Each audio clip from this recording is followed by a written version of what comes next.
Hey, what's up, tribe? Thanks for tuning in to another episode of the TFC audio project Down Under. So this week I'm joined by Mick Stuart, who is a personal trainer and a running coach based in Tenterfield in New South Wales. Throughout this episode, we talk through Mick's fascinating journey with running and his philosophy and approach to coaching it. We talk through the power of the breath for controlling your stress response and improving running performance. And we discuss his Run for Fun program, which is his latest online project that aims to help people actually find the joy in running and build a sustainable habit that will serve them for a lifetime. This week's episode is brought to you by TFC Footwear. We now have a full range of Vivo Barefoot's natural footwear on our website, and new stock is set to drop next week. If it's natural footwear for running you're after, we couldn't recommend the Primus Light range more highly. They're a recycled active trainer that's designed for uninhibited movement. We're also stoked to say we have our own Disrupt FC 0.5 minimalist shoes back in stock too. They're a super affordable alternative to the more expensive natural footwear on the market. You can check them all out at tfc-shopaus.com or head to the link in our show notes. To say thanks for listening, we also want to offer you 10% off. Just use the code DOWNUNDER at checkout.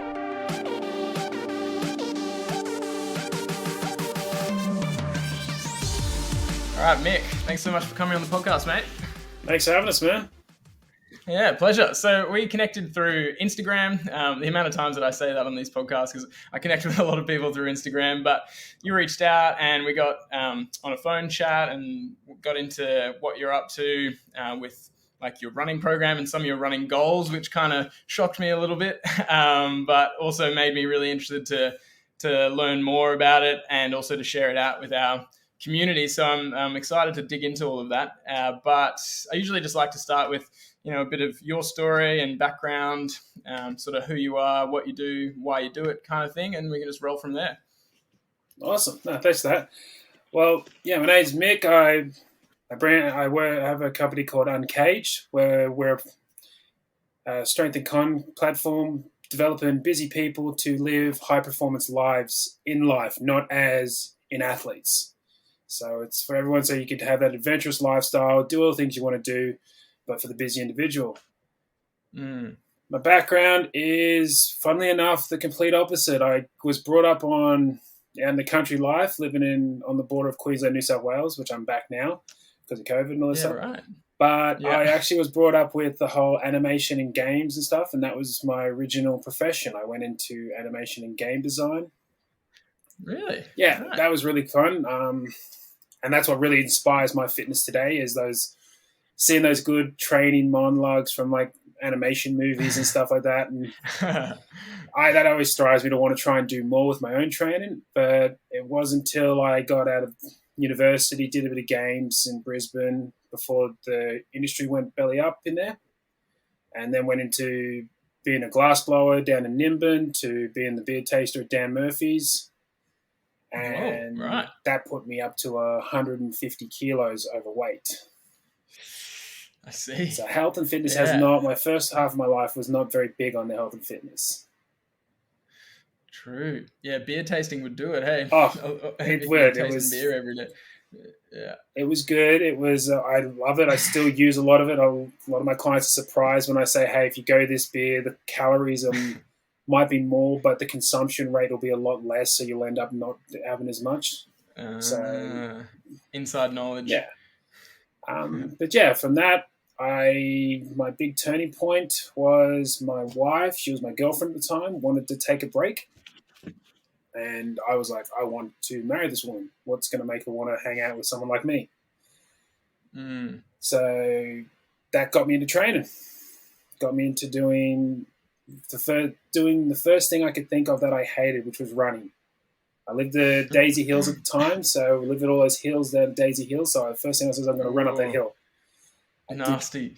Did that every day until I got a cheap gym set of like bench and some barbells, and then I was just training in the garage as much as for about 2 hours a day till I found supersets. Then it was 1 hour of that, and then running everywhere I can. And next thing you know, I lost a ton of weight. Epic. Yeah, and then my friends and family were like, hey, can you train me? And I was like, if I'm going to do this, I've got to do this properly. So I went into train Fitness Institute to do my PT and my massage therapy. And after completing all that, coming out of it, I've just loved the industry, and I've just loved getting into learning more about the holistic side of living and trying to get people to function better with less rather than trying to give them more. Yeah, I think that's pretty important, hey, because everyone's being told that they need more of this, more of that. But when you can get sort of the minimum effective dose, like just get them doing something that they can stick to, then that's like a massive key. Yeah. Yeah, sweet. And so obviously you started off picking running because you hated it so much or you dread it. And over time, you've obviously fallen in love with it by the sound of it. Oh, yeah.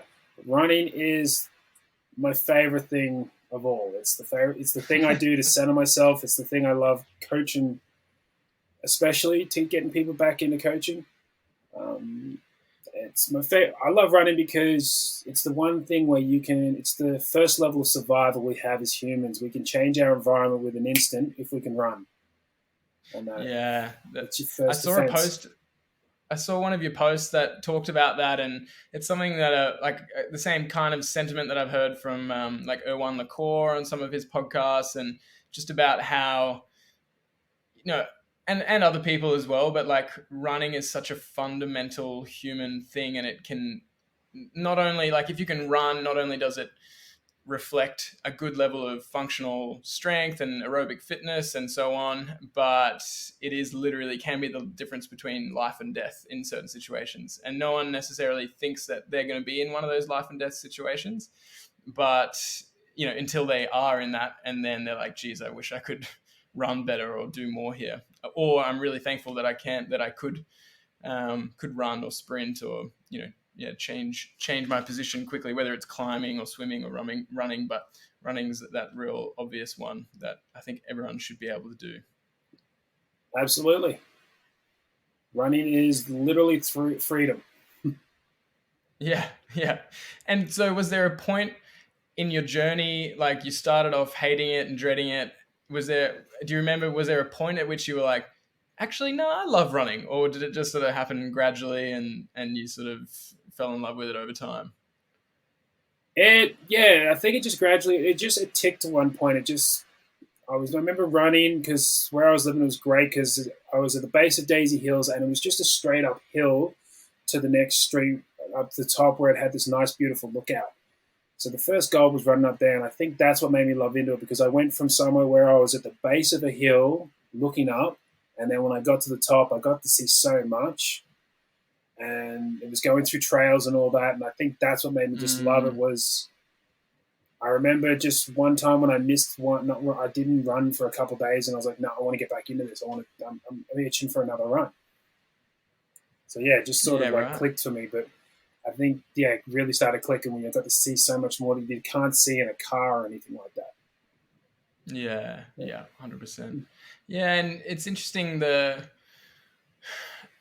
how you can transform a sort of drudgerous activity that, a lot of people do go for runs, but I do feel like a lot of them see it as like a chore, like something they have to do to stay fit or to make up for how much they're eating, or just something that they feel they should do. And like I said before, I think running is a skill that all humans should be able to do. The vast majority of people should be endeavoring to be able to run. But at the same time, when you have a switch in mindset and maybe when you push through the suck a little bit of that initial suck of being uncomfortable and, feeling the calves burn and your lungs burn and all of this, then your brain, something can switch in your brain and you realize it has to be a biological evolutionary thing that is like, we are built to run, and we are the most efficient runners on the planet, not necessarily the fastest, but definitely the most efficient. And you can sort of turn that really drudgerous work-based activity into more of a play, sort of enjoyable sort of play-based activity, which is something that you mentioned on the phone the other day, and it really sort of resonated with me. Yeah, Actually, there've been studies that have shown that the dopamine levels you get from actual physical running combined with breath work and letting yourself relax into the run is exactly the same that is found in cannabis. Yeah, right. Yeah. So we do have that natural dopamine that comes from running because it is a sort of, it does combine all elements of the body. There's the rhythm of the feet, the rhythm of the arms, and how the body flows through that movement, and also the rhythm of the breathing. And when that comes and harmonizes, and this is where people don't find that point, is that harmonization between the two, those elements, that's where they find that blockage. When you actually succumb and relax into it and find the harmonization, that's where you can get that enjoyment out of running. But as you said, most people look at the running as like, I got to be this certain speed. I've got to do this certain amount of calories to burn because I had a pizza or something. Instead of being lost in the art of I'm running, I'm moving.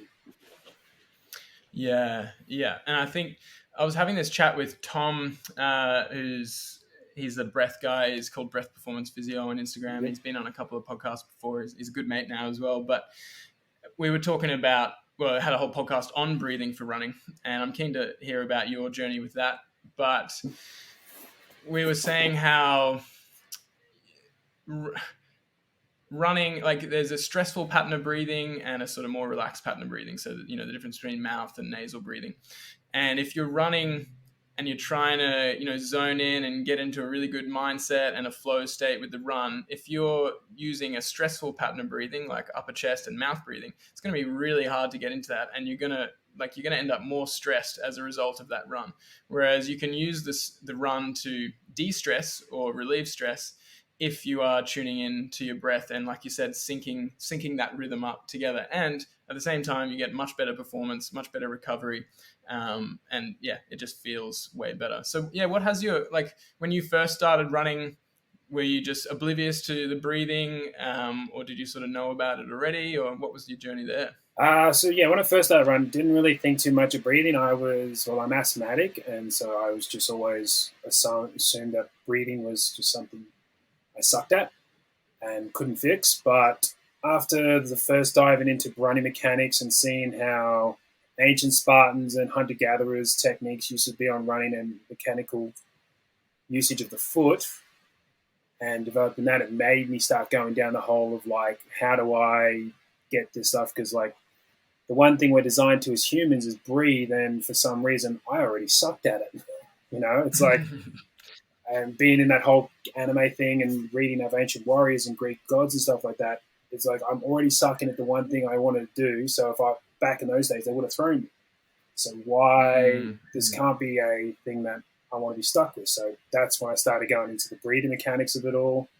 And that, looking down Wim Hof, Oxygen, Advantage, and Brian McKenzie, all those guys, and doing a lot of their stuff. Yeah.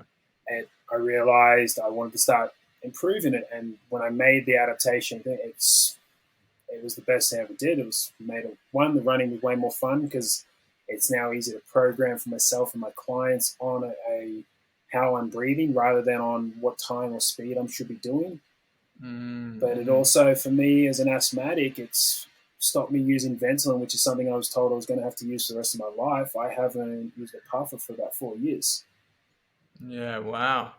Yeah, that's so epic. Like I've heard a lot about people's, like based off reading Oxygen Advantage and just, being around that circle, I've heard a lot of reports of people essentially fixing their asthma through changing their breathing pattern and, applying different techniques, breath hold techniques and so on.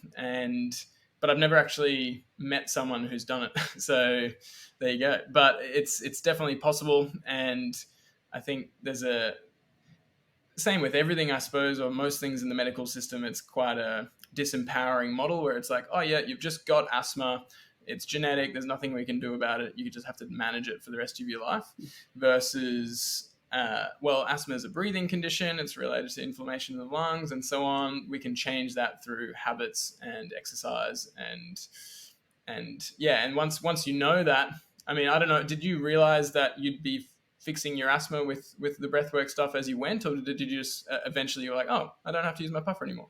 Yeah, basically just realized I was grabbing my puffer less and less, and then when the occasional time it did start flaring up, I realized the connection between the stressful breathing that was causing it and how to actually fix it through breathing. So I've even actually gone into asthma attacks and pulled myself out of them by focusing on my breath mechanics and what the environment's like for me at that point. Yeah, because I imagine it's a bit of a negative cycle where you feel an attack coming on, and then that makes you more stressed because the feeling of not being able to breathe really sucks. And not that I've had asthma, but I've been choked before in jiu-jitsu, and you tap out real quickly because it's doesn't feel good, and that's related to breathing and blood flow. But either way, the feeling of sort of being really low on air and trying to suck in air doesn't feel good. So it's a stressful thing, I imagine, to feel an asthma attack coming on. And then the more stressed you are, the more those breathing mechanics get disrupted.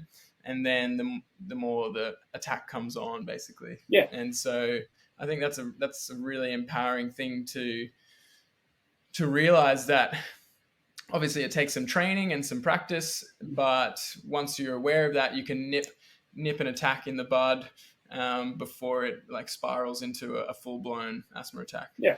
Well, the asthma attack itself is a perfect example of the body's difference in fight and flight and rest and digest. When you first start getting an asthma attack, you do the typical, and that is causing that fight and flight to come in, which is now taking the blood flow redirection from your organs, which you need to relax, to absorb it, to expand, and are now going to the limbs. So you're actually pulling away from being in a fight and flight state. But by using the actual breathing mechanics of trying to breathe through your nose, it will desensitize into the parasympathetic state, causing the body to relax, which then can allow blood flow to come in and de-stress the organs and the pathway. So that's one thing I've found out was very fun about it all. Very fun, yeah. I mean, it's one thing to just improve your performance at running and just to feel more energized throughout the day and everything, which is obviously big factors and big benefits of working on your breathing mechanics. But another thing to completely resolve a chronic, quote unquote, unsolvable condition. And so maybe for people listening at home, whether they've got asthma or not, but what say if you felt an attack coming on, then what would be your go-to thing to focus on or mechanics that you'd be focusing on trying to restore? So first thing you've got to do is stop what you're doing, like sit still and start working on breathing through the nose. You can still exhale through the mouth, because even though the exhale is coming up, it is actually letting out warm air rather than cold air coming in. By going through the nose, there's that two effect. One, it's humidifying the air to come, so it's not actually a change, because a lot of asthmatics have issues with the environment being changed. So it's filtering and warming up the airways for you, so when the air gets down there, it's at body temperature. But it's also hitting mucus and the filaments in the nasal cavity that are desensitizing the central nervous system, which is stopping the amygdala in your brain, the lizard brain part, small brain, take over and create that fear state. It allows the logic area still to be in charge, and that can actually then, by taking your time, even if it's just and then slowly trying to slow it down, that's where you'll actually find you will get the stress will decrease, and then you'll actually be able to control of it again. Yeah, because I imagine, because the slow breathing I think is a major key, but I imagine someone who's about to go through an asthma attack, they're like, there's no way I can breathe slow, I just need to get the air in. And so the main thing is breathing through your nose, sucking in as much air as you can through your nose, and then that will start a different cycle, more of a positive cycle, to reduce that stress, and then you'll be able to slow your breathing down. Yep, absolutely. And it also, because it's activating more use of the diaphragm, it heats up the area a lot more, which then again helps allow the muscle to relax. Yeah.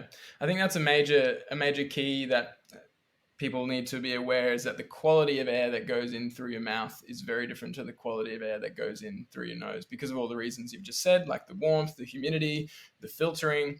None of that happens through the mouth, and the mouth is really a secondary breathing hole, I suppose, breathing tool. The nose is the primary source, or it should be.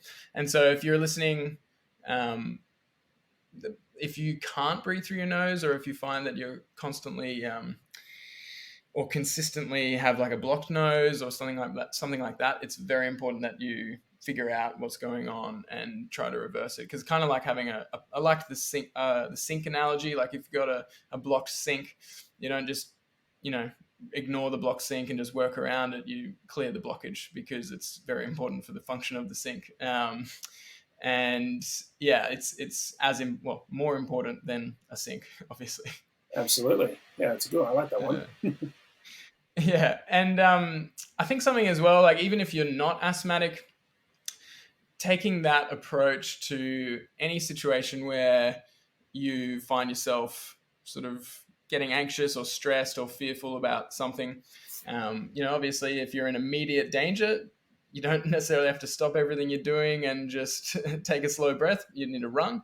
But, if you're about to do a speech, or you need to have a tough conversation with someone, or, anything that's sort of making you stressed and fearful, then taking that exact same approach, I think, would be really beneficial, and something that I've found really works for me. Like I often focus on that kind of breath work, slow, controlled breathing before workshops, because even though I love giving workshops and I'm quite used to them now, then you still always get a little nervous for, when speaking in front of a group. So it's just nice to have that sort of a bit more control over your physiology. I think that's the really cool thing about breathing, is it's that link between your conscious and subconscious minds, essentially.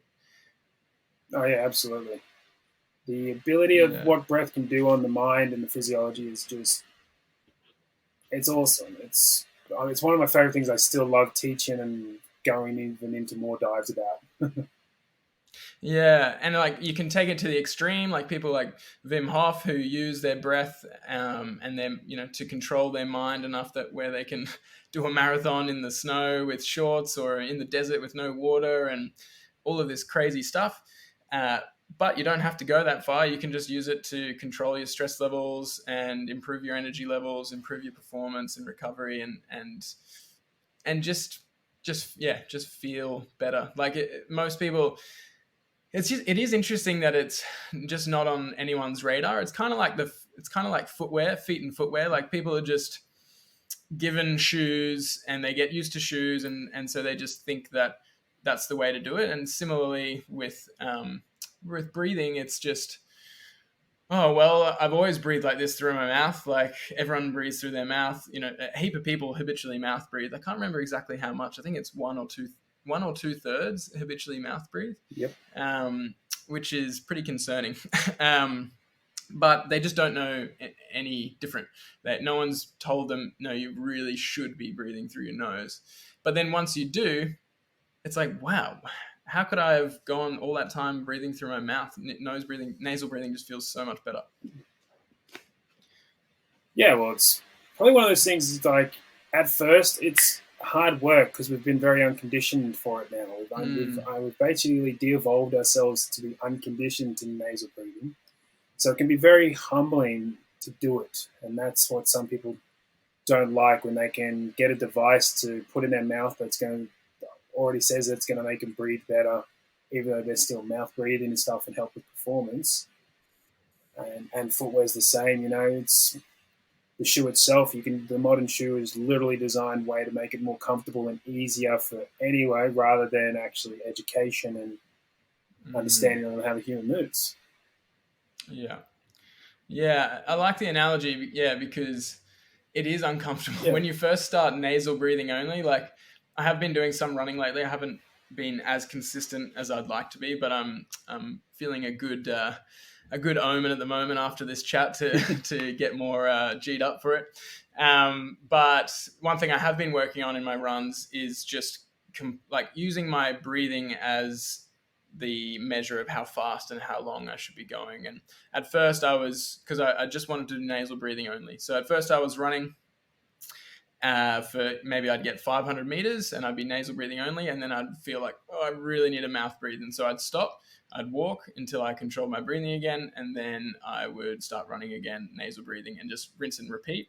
And then over time, I sort of figured out, okay, I'm running too fast in the times that I'm running. So, you can control your pace, and that has allowed me to, and obviously I just got better at getting the air through the nose. But at first it's like, oh, like you're really trying to get all this air and you're just not feeling like you're getting enough air. And it sucks. It kind of feels like, yeah, it's that air hunger feeling that I think is related to carbon dioxide levels in the blood and so on. But as you get used to that, it starts to feel really good, and you can find a much better rhythm with nasal breathing than mouth breathing. Yeah.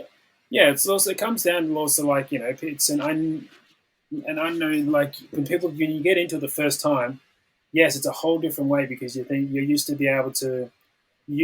drinking out of a bucket worth of air to now drinking out of a straw, sort of stuff.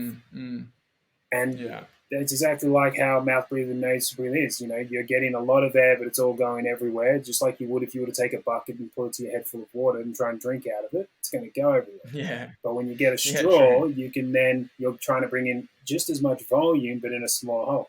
And at first, it does feel like, holy hell, I just cannot get enough in. But then you realize how much of it you actually really need as well.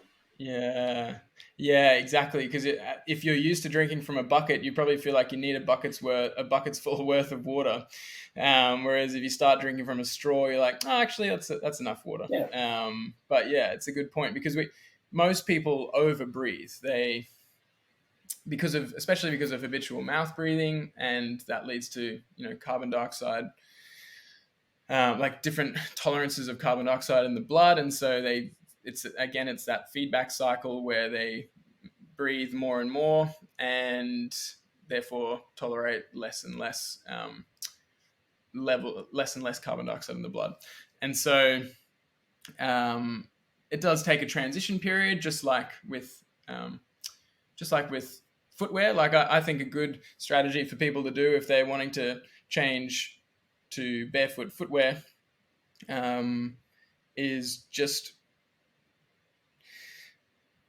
run only as much as you can with the barefoot footwear on, with good technique. It does get a little bit more complicated because it's a lot more related to how you land and how you absorb force and the strength and mobility in your feet and so on. But if you use that as a bit of a gauge, like for me, when I started running, sort of, I guess, more towards the start of the year, I was like, sweet, I'll just test it out. I've got good foot strength, good calf strength, so on. I'll just go for a run and I'll test out a 5K. And I couldn't walk. Well, I could, but I was like hobbling around for the next week because my calves were so jacked up. And I was like, okay, I need to give my body more time to adjust to this. And then I just went to, 1 kilometer, 2 kilometers at a time, walking and running. And it's become a much more enjoyable experience. Same kind of thing with breathing, really. Both of them, yeah. In the end, your breath and your running there's one big tip you can use with both is listen. Yeah. If you're loud when you're breathing, you're not breathing properly. If you're loud when you're running, you're not running properly. Yeah, that's huge, actually. That's something I have found when I first started running, or getting more into it. I would listen to music because it would sort of G me up, and I'd sort of make it a bit of a game where I'd run on when the music was sort of pumping, and when it went to a more of a chill part of the song, then I'd walk and then run. And so that was fun, but I noticed that it was way harder for me to control my breathing when I was listening to music versus just having no music and listening. And also, running lightly and not slapping the ground, that's a really good feedback mechanism. So if you're just blasting tunes and you can't hear your breath, you can't hear your feet, then it's not doing you many favors. Yeah. I completely understand. I normally either run without music, or now I actually run with OpenEnd Headphones. Oh. So these are your best. So they're just like this. Yep. Oh, yeah. So they sit on the front, like and that you can hear your music quite comfortably, but you can still hear everything around you. And especially being in Brisbane, if you're doing like the river loop and stuff like that, you've got bikes and stuff going past you and everything like that. This allows you to still have the sound of what's going around you and still have the sound of yourself and your breathing, but let you have your pump up music without losing a full sense. That's cool. I'd never heard of those before. So open-ear headphones. Is there a brand? What's the brand you've got? These ones are called Aftershocks.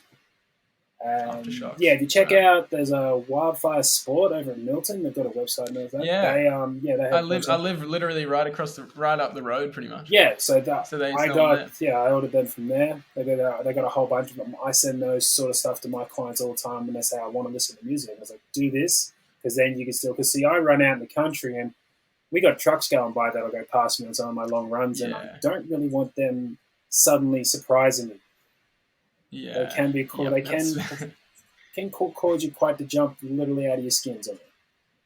Yeah, absolutely. Yeah. Oh, that's a great idea. I'll go check them out. And also for those listening, if you are in Brisbane, Wildfire does stock a range of barefoot shoes. So it's a good place to go and try stuff on if you need to. They've got Vivo Barefoot and Vibram and maybe some other models as well. But that's it. Something else I'm interested in is your journey with the barefoot stuff. So did you say it was around the same time that you were getting into the breathing that you started looking into more of like the function of the foot and how it applied to running? Yep. Yeah. So as I was getting into the breathing, again, it was just more of like, I didn't like the idea of having so many different shoes for so many different things. Because at one point I was coaching a CrossFit gym, and you'd always have people wear their CrossFit shoes, but then they'd also wear, if the workout was more of a running-based workout, they had these cushion things. It's like, I've just seen you jumping, I've just seen you that. Why do you need cushion shoes to run if you're jumping? Yeah, and that's what dove me down into understanding more about running. But what really got me into looking into the barefoot and mechanics was my father. He got out of the army after 20 years and got cartilage taken out of his knees. And they said, you can only kayak for the rest of your life. And I'm like, you just told the man he can't survive. If everything was to go pitch black and we were had to go hunt for food and shit like that, you've just said to him he's useless because he can't even go out. So that drove me down to reading up on ancient Spartans and Greece and all that sort of stuff, and even seeing some of those first Olympians running around, and it's all barefoot. Yeah. So it made me think there's got to be something with the mechanics of it all. And then when I got into there, I found, the mechanics of barefoot, and by doing that, then realizing people don't like seeing feet or running around barefoot. So that drove me into looking into what the shoes you can get these days. Born to Run was a good book where they talk about the Mexican tribes and all that sort of stuff and what they would use and everything. So that really just drove me down into more geeking out about how you could do all that sort of stuff. Yeah, sweet. And so how did you go with your transition, I suppose? Like, did you fall into the trap of, jumping straight into a pair of Vibrams and getting a tendinopathy, or did you sort of take a smart approach from the get-go? Actually, I jumped straight into straight barefoot. But I was sort of lucky. So because I used to play as a kid for funsies and as a young adult in my early years of uni, I was playing football, soccer. And I was a goalkeeper. So you always had to spend about 90 minutes on your toes being ready because you never know when the ball was going to get kicked at you. True. So I had already developed a really good base on my calf and Achilles strength. So I was able to go sort of straight into let's try these barefoot out. And but I was lucky for that because, as I said, my past helped build that. But I have had a lot of people that have tried it, and I don't do Vibrams. I prefer my Vivo Barefoots. Yep, fair enough. Only because I find even though the Vibrams allow the toes to go up and down, they don't give you as much of a spread out for the terrain versions as you get with a good Vivo pair of terrains. Because they've only got the big hole, you're able to still really spread your toes out. Whereas the Vibram, because there's only so much they can do with the webbing behind it, because all toes are different length and and different forms, Yeah. it actually can be restrictive on some toes that I found, and for myself a person. So that's why I like the Vivos, because then it opens up to just allowing the foot, might not give you that up and down as much as the Vibrams, but it does give you that whole spread out, which then helps with the balance a lot better. Yeah, for sure. And did you find when you did make that switch that your running improved, or did you sort of cop a bit of a dip in performance at first while you were figuring it out, or? Sort of leveled off easy for me. Didn't do too much of a dip, but then I don't stress too much about my running performance because I'm not built like a typical runner. When you took we're all built to run, of course, but I run ultras and stuff like that at a lot bigger size than most of the competitors I run with. Yeah, yeah, You know? I bet. So to me, it was I never really judge on how fast or that I'm going, because I know I'm never going to be the quickest. Being 6'3" and 120 kilos, I'm not going to be competing with the really small light guys. Yeah. I mean, I laugh when I go to do Spartan races and my mates and that are in the elites are like, yeah, I'm feeling a little heavy, about 70 to 80 kilos, and I'm feeling a little heavy. And I'm like, yeah, that's nowhere near me on my lightest day. Yeah, true. Yeah. It's I think that's a good point. Like, we're not all built to be an elite runner. And some people might look at runners and be like, well, I'm never going to be like that. I'm never going to look like that. So, what's the point? But like you said, we are all built to run, or at least built to be able to run and to express that movement pattern. And it's a very important one for everyone to learn, no matter, like, if you're, extremely overweight or obese, and, you might not want to jump straight into going for 5K runs, but, you can build towards being able to. The biggest thing, I think, is just load tolerance, and that goes for the barefoot transition and technique as well, is sort of low changing or adapting to the loads that you're putting on your body, and then listening to the signals that your body is giving you about how much load is enough versus too much versus not enough. And yeah, I think that's pretty awesome. So you run ultra marathons, which is is that 100 Ks? Yep. Is it, or? I've done 100 Jeez. Ks, yep. Yeah, right. Yeah, and I'm really interested in the like the mindset, or the like the inner game, I suppose, of those really long runs. Like, how have you found your experience with that? Oh, always challenging and interesting. I think I go through at least several different phases as I'm running, from this is great, this is shit, I got to stop doing this, oh, I should just get lighter and make this a lot easier. But I love them for just again, it's the journey on the way. Like, I've done some amazing tracks where you've just gone, either they've been loops, like doing enduro down in New South Wales and that, which is a 24-hour event, of doing the same 11K loop for 24 hours, and just having that journey of the mind going through from what you know to what the body's feeling, and that at that time of the day or night, to just doing a really nice long trail where you get to see so much and take in so much beauty that this world has within running that you don't normally see. You wouldn't get to see if you were in a car, or you'd see too much of it if you're walking it nice and slowly. You get to see it nice, and you get to see so much in the quickest span of time.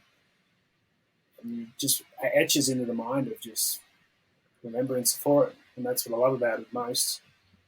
Yeah, that's epic. And I feel like you'd just get into such a rhythm. Like, you'd be so tuned into your breath and your footsteps, and like, do you find like a really consistent pace that you just stick at, or does it and that you're able to just tune in, or does it end up varying a fair bit? Or? It varies heaps depending on where you're at, what the at what point, if you're going on an incline, starting to hit some altitude and stuff, or if you're on a full hill down send. I mean, But that's the beauty part about it, because like you can go, like when I was doing the Spartan Ultra, which is the 60K obstacle course race down in Brighton in 2019. Jeez. Just going up that hill, Mount Mystic, was like so long, but when you came down, it was just feeling this absolute, like you're almost floating, because you're just flying down and just moving with the path and feeling like these. They talk about like lines of like when you travel, lines of travel, and just finding the curve. And yeah, you just get to fly and feel so much freedom because everything flows. And to me, those are always the best. It's like the hard work up, but there's a high payoff on the way down as well. And the view, of course, seeing out there Mystic, getting to look all over Bright was again another amazing thing. But you do find your breath will go all over the place, and that usually lets you be. It's good though, knowing about it, because it's the first thing you can dial in to be like, oh, I can't do this. Oh, wait, how am I breathing? Okay, let's bring that breath back. Maybe we're just stressing. Yeah, that's a really good point, actually.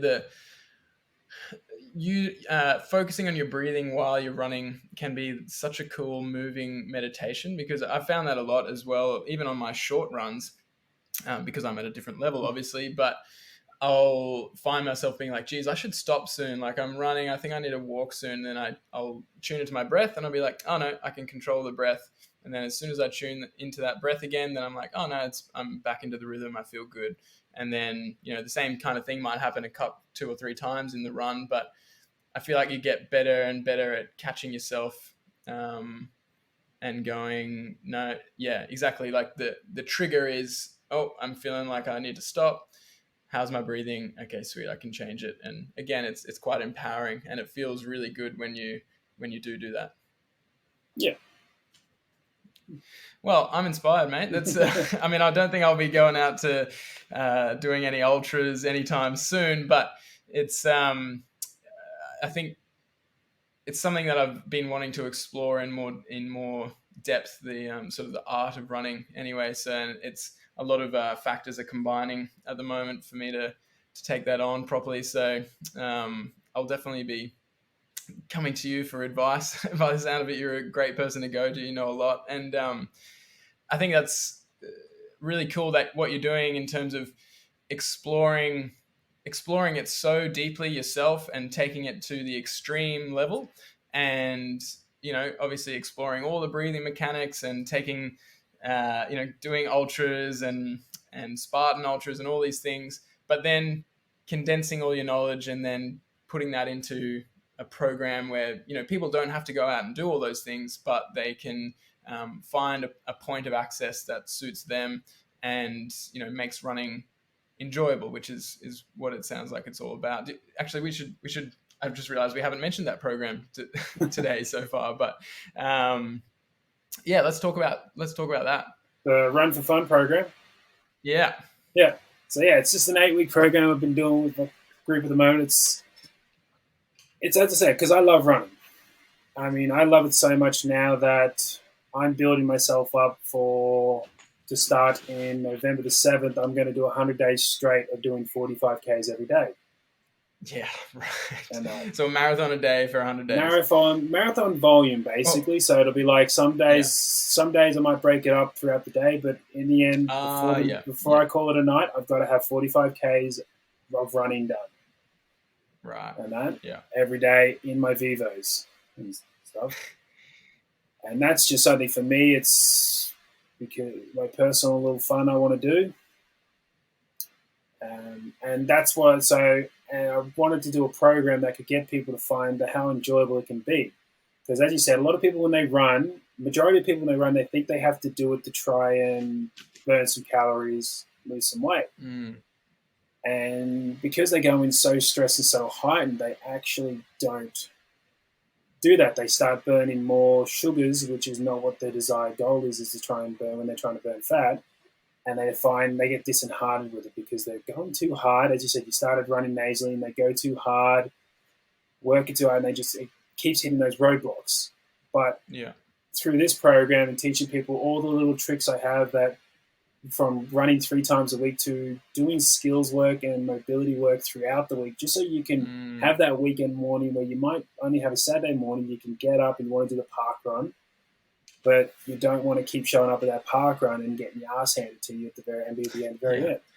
So that's what I've done with the program is I designed it to help people not just find their running mechanics so they can be lighter on their feet, but also how to repair themselves.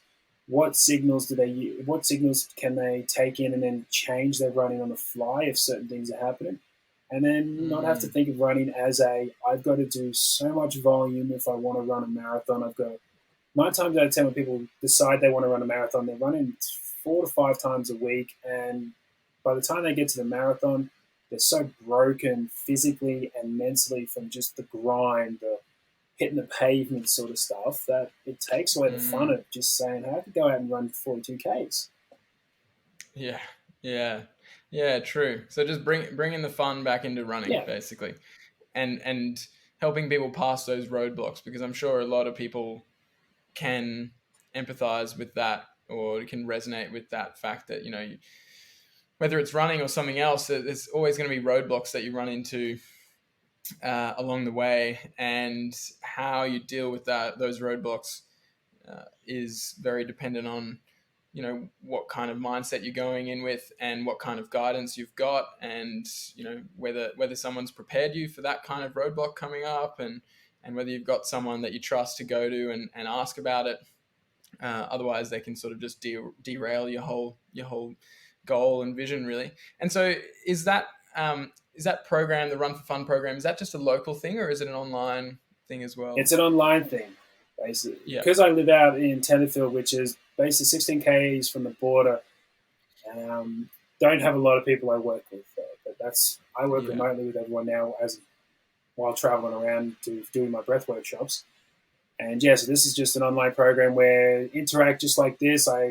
You get to video you running and actually deconstruct it so we can see where we're starting with and then what it's telling you. So you actually, instead of just saying you're running shit, it's like, no, this is what to do. This is what's happening. This is why you're having these issues. Your bad back, sore knees, all that sort of stuff, feeling absolutely gassed.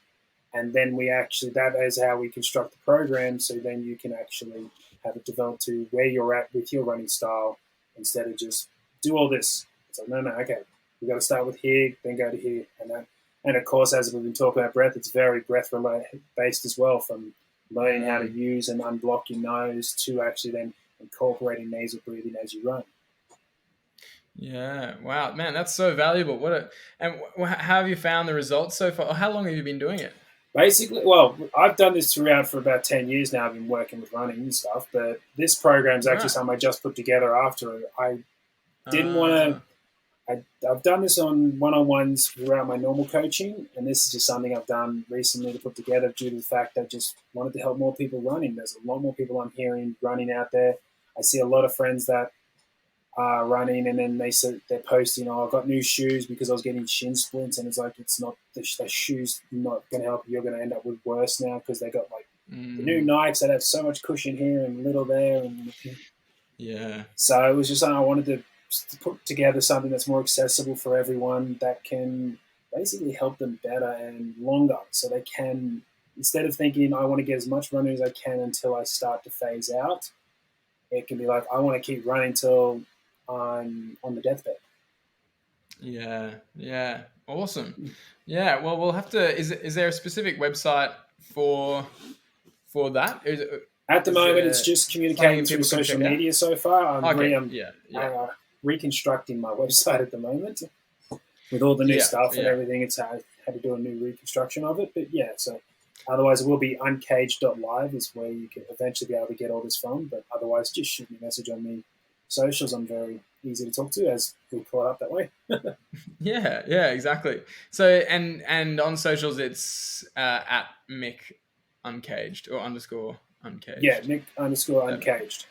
Yeah, sweet. Well, we'll link it all in the show notes, and so people can check it out, because I think a lot of runners or prospective runners out there would and should be really interested in that, because I think that's such a critical thing to have some guidance and have someone with good levels of experience like yourself to go to for technique advice and roadblock advice. And it sounds like you said you include, mobility work, and do you get into sort of strength training as well for running? Yes, so we do a little bit of some strength training, mainly focusing on like the knee joints, ankle joints, the ones that Yeah. really get busted up. But during the 8 weeks of the program, I'm doing actually a little bit of grip work with someone because they're in doing their first Spartan, so I'm giving information on that as well. But yeah, definitely go into strength work, especially the stuff you don't like. My favorite at the moment I get everyone doing is a tibialis raise, like sitting against the wall to hit that front of the shin that no one really does, but there's bang for buck in knee strength. Yeah, 100%. Yeah, tib raises, calf raises, step ups, things like that.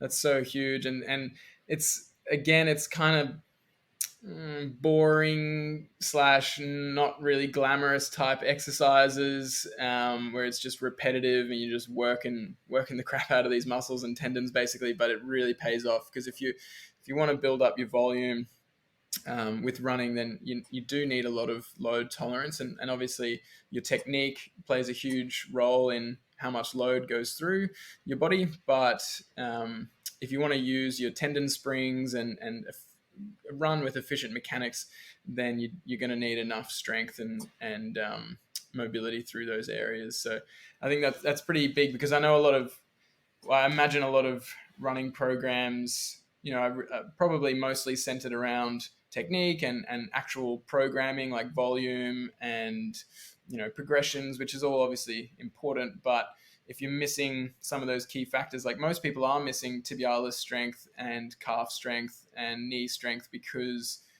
of our lifestyles and our environments don't really promote much of that, especially footwear and chairs for the most part. Yeah. But yeah, I think including those factors in any kind of program is pretty essential, and then tying that in with the breathing.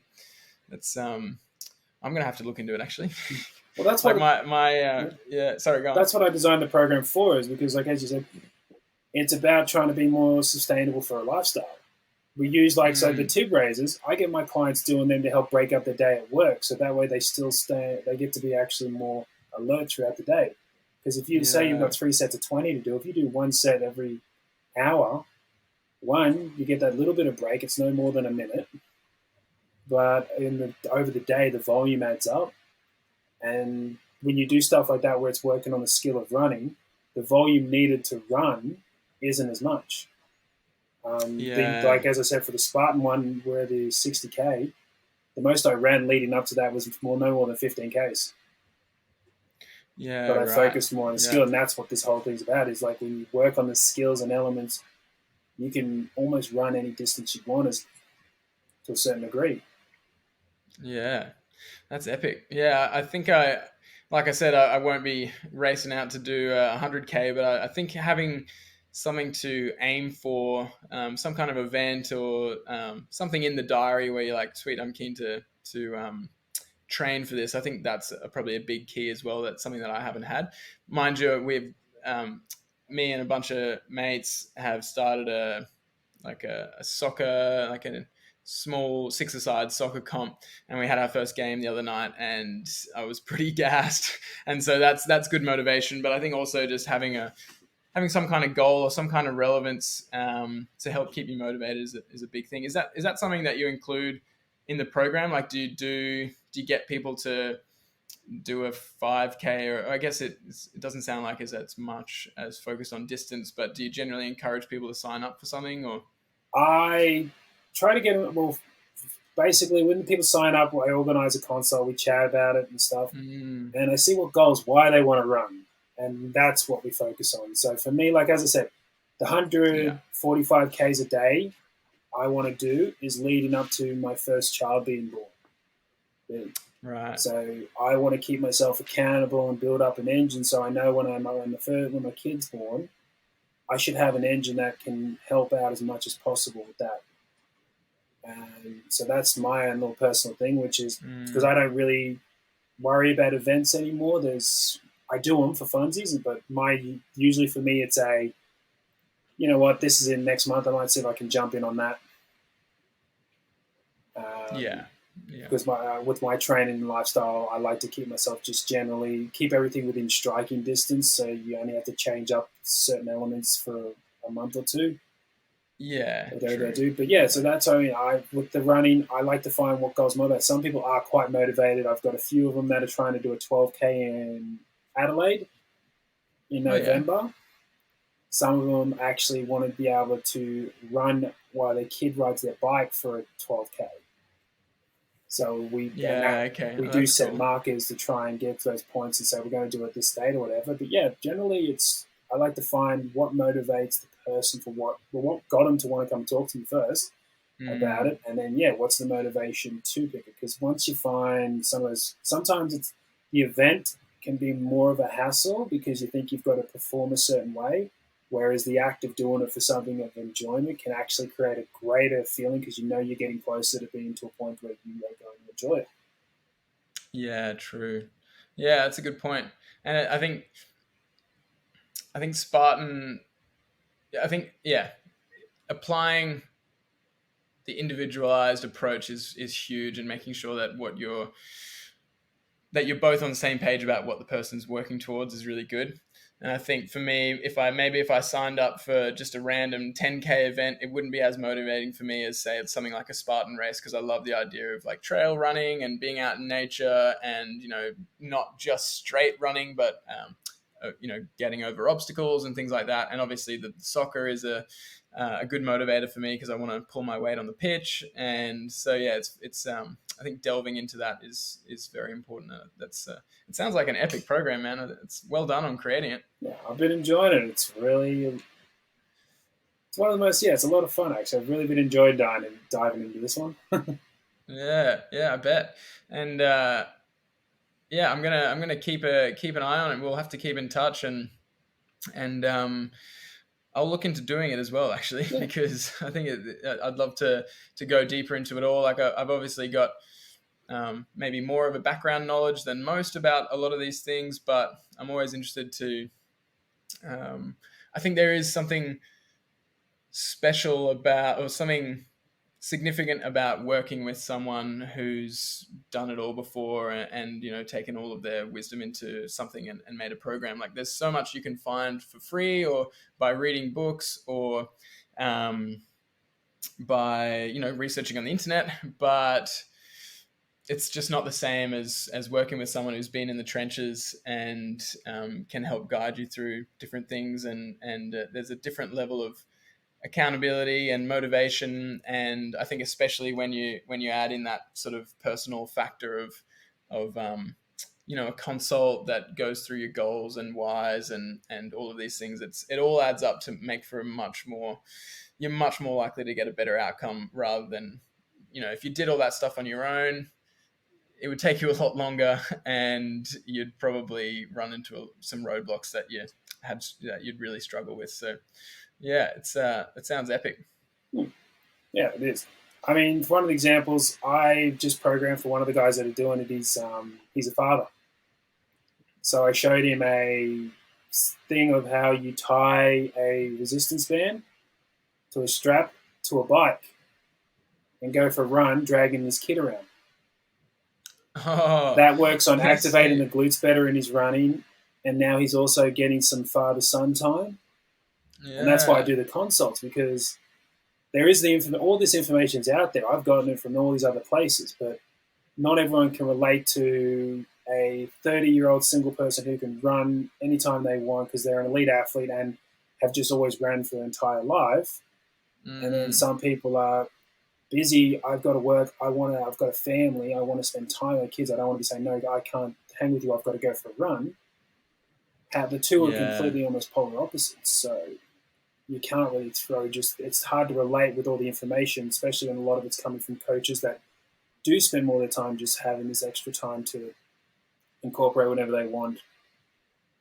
And a lot of us in our busy lifestyles have got so many things going on. It's like, how do I put that to practice? And that's what I like about it. That's why I did this way. So this is the information, that this is this is what we can take and make for yourself. Yeah. Awesome, man. That's exciting. It's definitely got me more inspired and more G'd up. And I appreciate your time and coming on. And for anyone out there, like I said, we'll put all the information in the show notes and links to your Instagram and website and everything so they can check you out and get in touch. And like you said, the best way to get in touch is just send you a message on Instagram. Yep. Simple and easy. Sweet. Yeah, cool. And that'll be a good place to follow your journey with the marathon a day for 100 days, eh? Yep, I'm looking forward to it. Yeah, I'm looking forward to watching on from the sidelines. Yeah, no, thanks for having us, mate. It's been great. Yeah. No, it's I always love hearing people's stories, especially when they're up to cool stuff like you and people who can inspire me. And yeah, it's I do love how Instagram can connect so many like-minded people on all these different. I mean, you and I are actually pretty close geographically, but we probably wouldn't have met if it wasn't for Instagram. So it's great that way. It is. No, actually, I do like the way it can actually make the connections can be really good. Connections can be made, even though people want to put a lot of it down. But yeah, exactly. It's got its issues, but if you use it well and use it as a tool for connection, and I think especially to facilitate these kinds of connections where you're actually chatting properly with someone and or catching up in person, things like that, then it's really powerful. So yeah, no, awesome. Cool. We'll wrap it up there. About an hour on the dot, and thanks everyone for listening, and we'll catch you next week.